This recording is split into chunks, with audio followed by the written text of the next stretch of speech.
13 years as a slave and a prisoner, every single one of them preparing Joseph for this moment.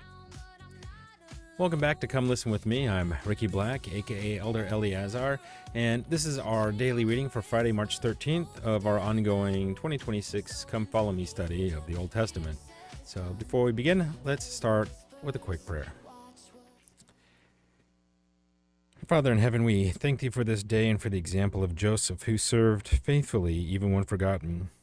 As we read how he interpreted dreams and gave thee credit for all his ability, help us to continue serving others and acknowledging thy hand in our lives, even when circumstances seem unfair. In the name of your Son, Jesus Christ, amen. Okay, we have a little to read, a lot to ponder, and a bit to discuss, so let's jump right in. Today, we're getting to Genesis chapter 41, the first half of it, verses 1 through 36. And the focus here is really about divine timing and the preparation that comes along with it, right? So finally, after years of preparation, Joseph, his moment arrives. And God is going to reveal Pharaoh's dreams, and Joseph will then provide interpretation and wise counsel that not only effectively, saves Egypt and all the surrounding kingdoms, but also, drastically changes Joseph's life too, and that of his family. So. And since we want to read with intention to draw as much out as we can, a couple questions to keep in mind. So first one is, Joseph spent roughly 13 years as a slave and a prisoner before this moment. So how might those experiences have prepared him for this responsibility? And then notice Joseph's humility when we get to verse 16. It's not in me, God shall give Pharaoh an answer. How does he consistently give credit to God? And what skills or trials in your past might be preparing you for future opportunities to serve? So, good opportunity for some personal reflection here. First book of Moses, called Genesis chapter 41. Pharaoh dreams of cattle in the ears of grain. Joseph interprets the dreams as 7 years of plenty and 7 of famine. He proposes a grain storage program. Pharaoh makes him ruler of all Egypt. Joseph marries Asenath. He gathers grain as sand upon the seashore. Asenath bears Manasseh and Ephraim. Joseph sells grain to Egyptians and others during the famine. And it came to pass at the end of 2 full years that Pharaoh dreamed, and behold, he stood by the river.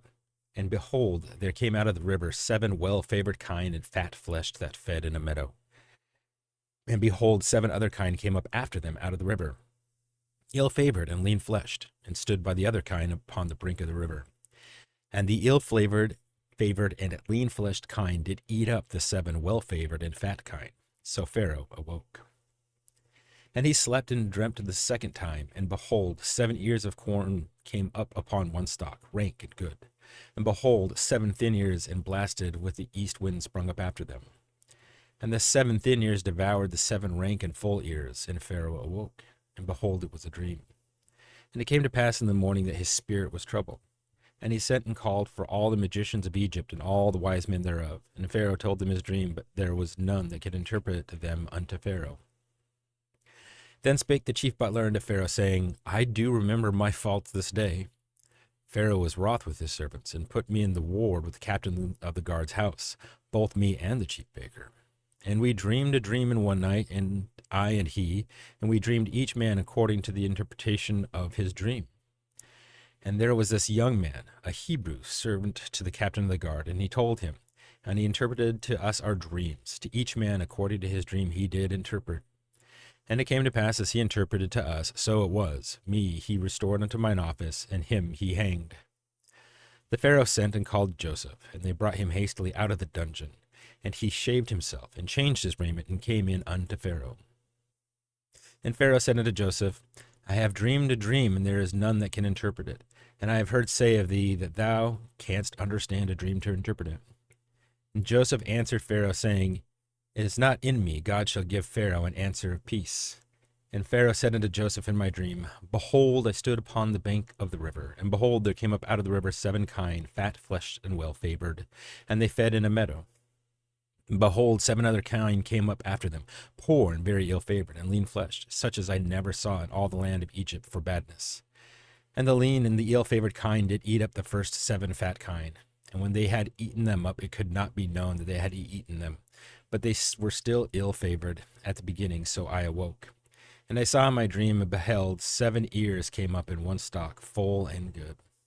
And behold, 7 ears withered, thin, and blasted with the east wind sprung up after them. And the thin ears devoured the 7 good ears. And I told this unto the magicians, but there was none that could declare it to me. And Joseph said unto Pharaoh, the dream of Pharaoh is one. God hath showed Pharaoh what he is about to do. The 7 good kine are 7 years, and the 7 good ears are 7 years. The dream is one. And the 7 thin and ill-favored kine that came up after them are 7 years, and the 7 empty ears blasted with the east wind shall be 7 years of famine. This is the thing which I spoke unto Pharaoh. What God is about to do, he showeth unto Pharaoh. Behold, there comes 7 years of plenty throughout all the land of Egypt. And there shall arise for them 7 years of famine. And all the plenty shall be forgotten in the land of Egypt, and the famine shall consume the land. And the plenty shall not be known in the land by reason of that famine following, for it shall be grievous. And for that the dream was doubled unto Pharaoh twice. It is because this thing is established by God, and God will shortly bring it to pass.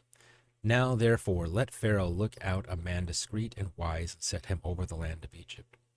Let Pharaoh do this, and let him appoint officers over the land, and take up the 5th part of the land of Egypt in 7 plenteous years. And let them gather all food of those good years that come, and lay up corn under the hand of Pharaoh, and let them keep food in the cities. And that food shall be for store to land against the 7 years of famine, which shall be in the land of Egypt, that the land perish not through famine.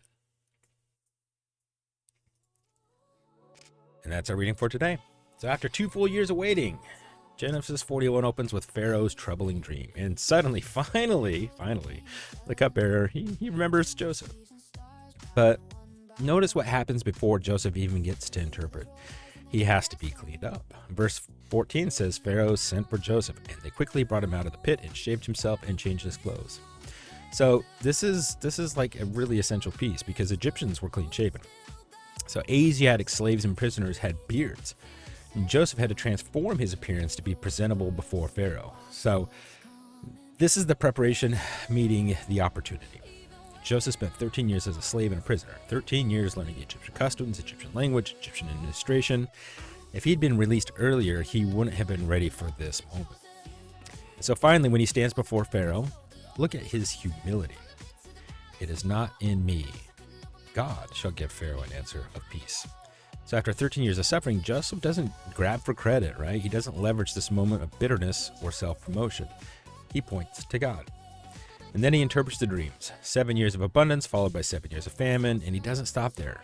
He gives counsel. He proposes a solution, right? Appoint a wise administrator to store grain from those years of abundance, right? Store that so that way we'll have it when the famine comes.